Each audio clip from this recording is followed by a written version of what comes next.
I trained over 250 baseball players from my iPhone as a 25-year-old. I was able to work with professional athletes, Division I athletes, and even high school All-Americans. And in this video, I'm going to break down the exact system that I use to coach my athletes. And at one time, I had over 100 active athletes, and somehow I didn't lose my mind. And if this is your first time here, my name is Nick. I've helped hundreds of sports coaches expand their training businesses online by using social media and online training programs. So if you want to learn how you can actually coach athletes online and get them results and hold them accountable, then watch this video. It is an absolute banger. I'm going to walk you through exactly how you can actually help your athletes in an online setting and continue to build a relationship with them. So without further ado, let's jump into it. Before we dive into how to actually coach your athlete in an online setting, we first need to understand that we need to know a little bit more about this athlete, what their goals are and what their current situation looks like. So that way we can actually build them a plan that makes sense for them, okay? So the first thing that we're gonna have every single athlete do is fill out an onboarding form and schedule an onboarding call, okay? Now, if you're worried about like what software to use, you can literally just use something like a Google form, or if you use Typeform, you can have Typeform embedded, and then you can put Calendly embedded as the last step in the Typeform. So that way they submit their onboarding form through the Typeform, and then the last step is Calendly. So they schedule their onboarding call, okay? And inside this onboarding form, what we're going to want to know is, obviously more about their current situation. Okay, what their goals are, what they perceive their struggles are, maybe any hold on one second, maybe any preferences. I'm just going to put pref, right? But these are the main things that we're going to want to know, okay? So you can ask height, weight, different things like that. And the reason why we want to gather this information up front is not only to be able to show progress as we continue to have these people through the program, because typically what we like to teach is having a 3 or a 6 month program up front. So that way, when you go to pitch them on the back end to continue working with you, you can show documented proof that you've actually helped them in a very measurable and real way get results, whether that be improving their velocity or their speed, or even if it's just the way that they feel in the day-to-day or their performance or whatever it is, right? We want to be able to take them at the beginning of the program and then at the end of the program say, look how much you've gotten better. Imagine what would happen if we worked together for another 12 months.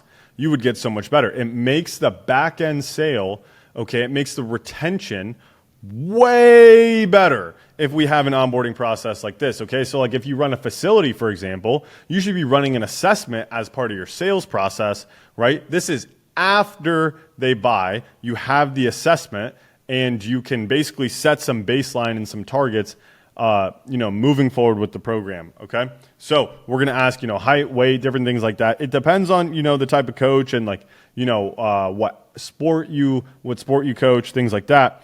Also, what that's going to do is it's really good for marketing, okay? Because think about somebody comes into your program and, let's say they throw 85 miles an hour. Let's say you're a pitching coach, and then you have documented results of them going from 85 to 90, let's just say, in 16 weeks.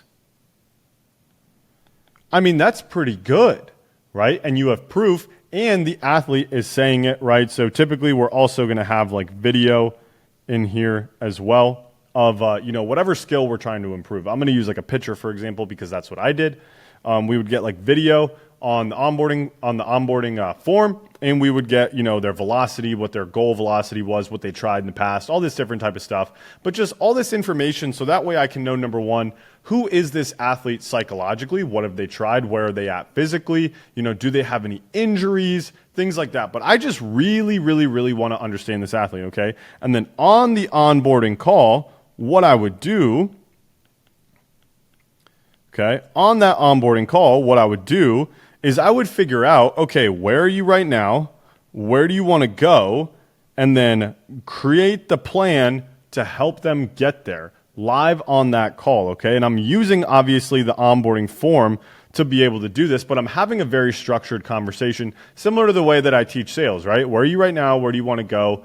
What do you feel like the gap is? But instead, on this call, on a sales call, I'm saying, hey, my program is what's going to help you get there. We're going to build that program out together. So, like, for example, if you're a coach and you coach pitchers, then like maybe you might even build the throwing program with them, or at least the skeleton of the throwing program with them on that call, okay?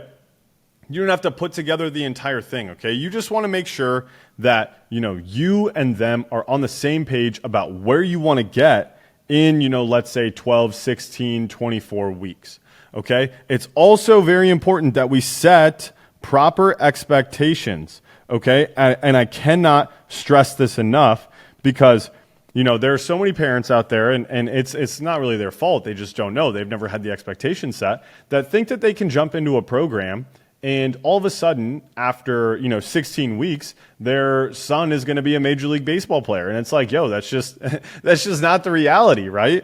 But these parents don't understand that. So we need to make sure we're setting expectations properly up front. Also, we're going to want to make sure that they know what equipment that they're going to need access to, that they have it, or that if they need to get equipment, that they can get access to it as well. So that way we're all on the same page. Hopefully you're understanding what we're actually trying to do right now. And we're also going to walk through whatever the schedule is going to be for their training program, which I'll get into here in a second, okay? But as soon as the call is over, or at the end of the call, I'm going to be like, hey, give me a couple days. I'm going to put all this stuff together for you. And, we're going to continue to have a great time, and you're going to get the best results ever, blah, blah, blah, blah, blah. Today is Wednesday that I'm recording this. So, give me until Monday. We'll start on Monday, and we'll go from there, okay? So from there, what I would do, and if you know anything about, strength training or anything like that, you know that things go in blocks, okay? And blocks can be, a month block. They can be a quarter. They can be 6 weeks. They can be however long you want. I like to do things in months, okay?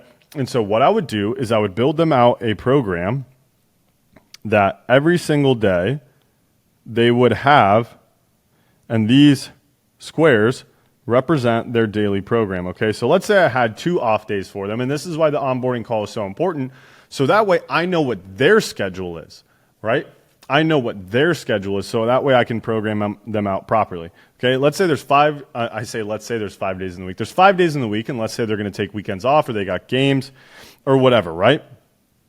I'm going to map out, daily routines or daily structure for them to follow for a 4-week period. Okay, and then this is where it gets fun. On Friday, I would have required video for them to submit, and I would have them fill out a weekly check-in form on Fridays, okay? And then on that Friday, I could even have like a check-in call, like a 15-minute check-in or a 30-minute check-in, however long you really want it to be. And then on Tuesday and Thursday, I'm going to send them a message. I'm going to text them, okay? So I'm going to have twice a week check-ins. On Thursday, I'm going to remind them of what's going on Friday. On Tuesday, I'm just going to make sure that they're alive, right? I'm just going to make sure that they're okay. On Monday, Tuesday, Wednesday, Thursday, Friday, every single day, they're going to have their training program. But these days are open for communication where they can reach out to me directly, okay? But on Tuesday, Thursday, I'm going to reach out to them. Friday, we're going to have a call. And then throughout the day, obviously, if they message me on Monday after the weekend, let's say they play a tournament and they're like, hey, can you check out, this video? 100%. I would just hit them back. I would just hit them back that day, right? And give them the feedback. Or this is why the onboarding call is so important as well. You can go back and set the expectation hey, if you send me video, give me 24 to 48 hours to respond. And you would be surprised at what people will adapt to. You know what I'm saying? As long as you set the expectation up front, people are typically going to be pretty okay with it, okay? So after that, every single Friday, We're going to have a 15-minute, 30-minute check-in call. Maybe we're going to review the video. We're going to review the form. But the weekly check-in form is basically going to be the athlete's chance to give feedback, okay? So what the feedback can look like is all we're going to do is the same questions or similar as onboarding. And if you're a smart cookie and you're thinking along and you're paying attention to this video, you would know that the reason why we're asking the same questions as onboarding is because we want to continue to remind them of the results that they're getting, right? Or we want to know, like, if they're not getting results, like, why, right? We want to ask them how they're feeling on a day-to-day. And then let's say they fill out that check-in form and they're like, yeah, like, I feel like absolute fucking shit. Well, then maybe I should bring that up on the check-in call, right? Okay, cool. So now that we kind of have the basic overall structure of how the flow of the program is going to go, what I'm going to do is every month, so let's assume in this example, this program is 4 months, right? Every month, we have a 1 hour check-in call, right? And so basically what these 1 hour check-in calls are is they're just a repeat of the onboarding call. I'm going to have a specific form for them to fill out, or we can even just go over the same weekly check-in form, like if you don't want to make it that complicated. Like if you're watching this video, you're a coach, like you're not like a super like techie type of person. You probably just want to keep shit simple, right? If you want to keep shit simple, then you are my best friend, okay? So what we're going to do is we're going to repeat the onboarding call process basically, right?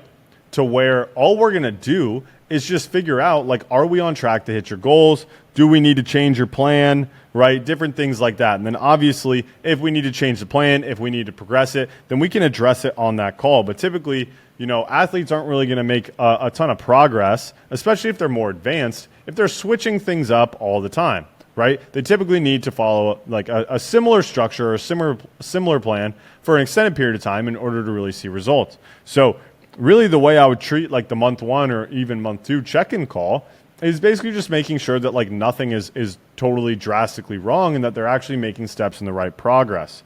Okay? So what this can look like is we onboard them. Okay? Then it's week 1, week 2 check-in, week 3 check-in, and then it basically loops back to like essentially an onboarding call, right? To where we kind of have that feedback loop of we're just continuing to progress, okay? So to be clear, we're reaching out to the athletes on Tuesday. We're reaching out to the athletes on Tuesdays and Thursdays. This Thursday is a reminder of the Friday. On Friday, they have the form due before our check-in call. The video is due before our check-in call, right? And I'm reaching out to them every Tuesday just to make sure that they're alive. And then throughout the week, I'm responding to make sure that they're actually taken care of, right? There's one very important principle that you need to understand, and it's the Pareto principle, okay? And so I get this question all the time from people where they're like, well, what happens when I have 20 athletes and they're hitting me up every single day? It's like, number one, like that's never going to happen. Every single athlete is not going to hit you up every single day, right? Even in our program where people pay, money to come and learn from us and actually like, implement a lot of these strategies with like way more in-depth, courses and one-on-one coaching calls and group calls and a community of hundreds of coaches that are just like you actually trying to do the same thing. Like, we have 100-something coaches in our community and like, only about 20% of your coaches or of your athletes are going to take up 80% of your time.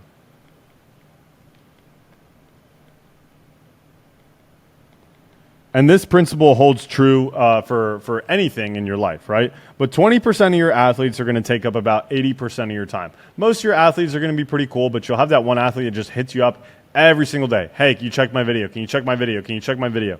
And that depends on how you want to run your business, right? And like what you're willing to tolerate. If you're not willing to tolerate that, well, then you need to reset expectations, or you should have done it on the onboarding call, okay?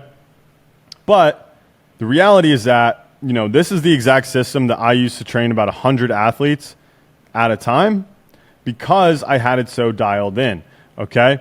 And obviously over time, I added different touch points and different things like that, but this is pretty much the exact system that I ran, and it was super, super efficient. So hopefully this video was helpful for you. Hopefully you got a ton of value and learned, how you can actually train athletes in an online setting.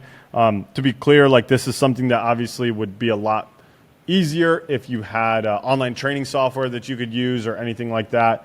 But this is exactly how to do it. If you're a coach and you want my help directly implementing this strategy and showing you how it would specifically work for you, then you can click the link in the description, apply down below to work with me. We run a fantastic program with a ton of fantastic clients where we do one-on-one calls 5 times a week, group calls. We have a community. We do one-on-one messaging, and we have an extensive course library. We're actually hosting an in-person event next weekend as well. And we've worked with hundreds of coaches to, help them expand their business online. So if that's you and you want to learn how you can work with us, click the link in the description, apply to work with me directly. If not, if you just want to watch these videos for free and get a ton of value and figure it out yourself, that's totally cool with me too. Either way, hopefully you got a ton of value. Catch you guys in the next one. Peace.